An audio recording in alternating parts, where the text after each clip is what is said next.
तो भाई किसी ने लिखा है,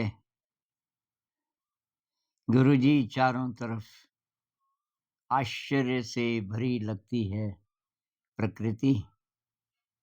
जैसे बारिश के पानी का अलग-अलग चीज़ों पर गिरने से एक संगीत सा बनता हुआ प्रतीत होता है।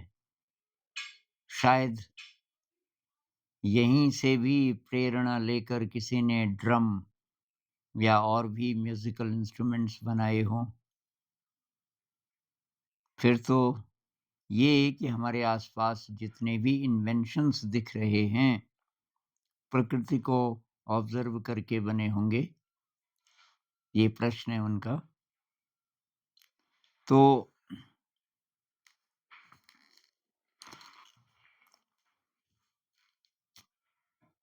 मेरे ख़्याल से बात सही है,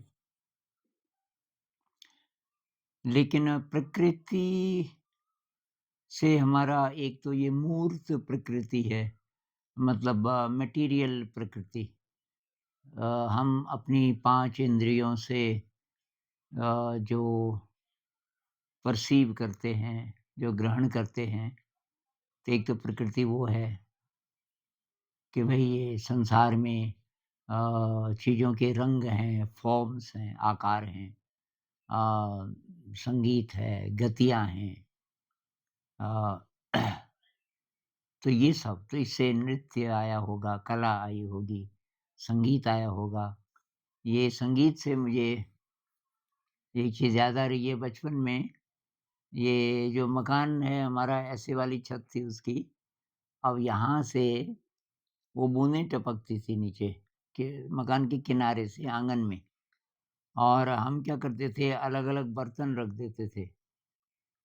तो जैसे बारिश ज़्यादा हो रही थी तो तब तो ज़्यादा पानी गिरेगा उसमें, लेकिन थोड़ा कम हो रही है तो बूँद-बूँद गिरती थी।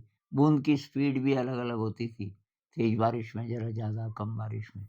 तो हम कहीं पे तो गिलास रख देते थे, कहीं पे कप रख देते थे, कहीं पे कोई बाल्टी, कोई थाली, और इस तरीके से बहुत प्रकार के बर्तन, और हर बर्तन की आवाज़ अलग होती थी। और कोई लकड़ी का बर्तन है, तो उसकी फिर और अलग होती थी।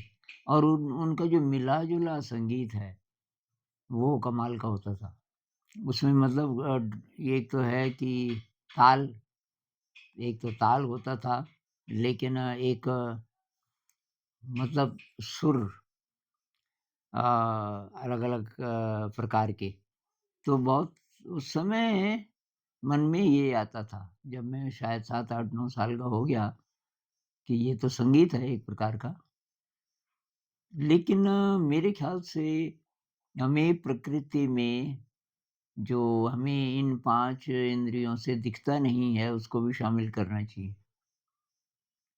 क्योंकि बहुत सारी चीज़ें हैं, तो आश्चर्य में डाल देती हैं कि वो कहाँ से आई? जैसे रामानुजन के गणित के जो सूत्र हैं, वो कहाँ से आए?